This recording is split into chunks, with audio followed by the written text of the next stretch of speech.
সংসদের দক্ষিণ প্লাজায় আমরা 4 জন এমপি আমরণ অনশন করব।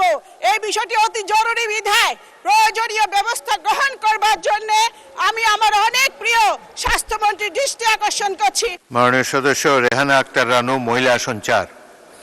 মাননীয় স্পিকার, আপনাকে ধন্যবাদ। মাননীয় স্বাস্থ্যমন্ত্রীর দৃষ্টি আকর্ষণ করে আমার উত্থাপনীয় বিষয় ফেনীবাসীর প্রাণের দাবি, ফেনীতে একটি মেডিকেল কলেজ, সরকারি মেডিকেল কলেজ স্থাপন প্রসঙ্গে। মাননীয় স্পিকার, ভৌগোলিক কারণে ফেনী জেলা অত্যন্ত গুরুত্বপূর্ণ জেলা। গত কয়েক বছর ধরে ফেনীবাসী উন্নয়ন থেকে বঞ্চিত।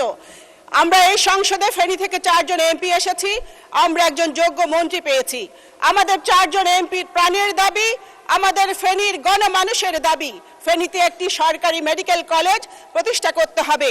ইতিপূর্বে ফেনীতে একটি প্রাইভেট মেডিকেল কলেজ প্রতিষ্ঠিত হয়েছিল। চাঁদা না দেবার কারণে পেট্রোল ঢেলে আগুন জ্বালিয়ে পুড়িয়ে ধ্বংস করে দিয়েছিল আওয়ামী লীগের সন্ত্রাসীরা। আওয়ামী লীগ প্রতিষ্ঠা করতে জানে না, আওয়ামী লীগ শুধু ধ্বংস করতে জানে, কিন্তু বিএনপি গড়তে জানে। মাননীয় প্রধানমন্ত্রী 2026 সালের 25শে জানুয়ারি ফেনী সরকারি কলেজের মাঠে একটি নির্বাচনী সভায় অঙ্গীকার করেছিলেন তিনি ফেনী মেডিকেল কলেজ স্থাপন করবেন।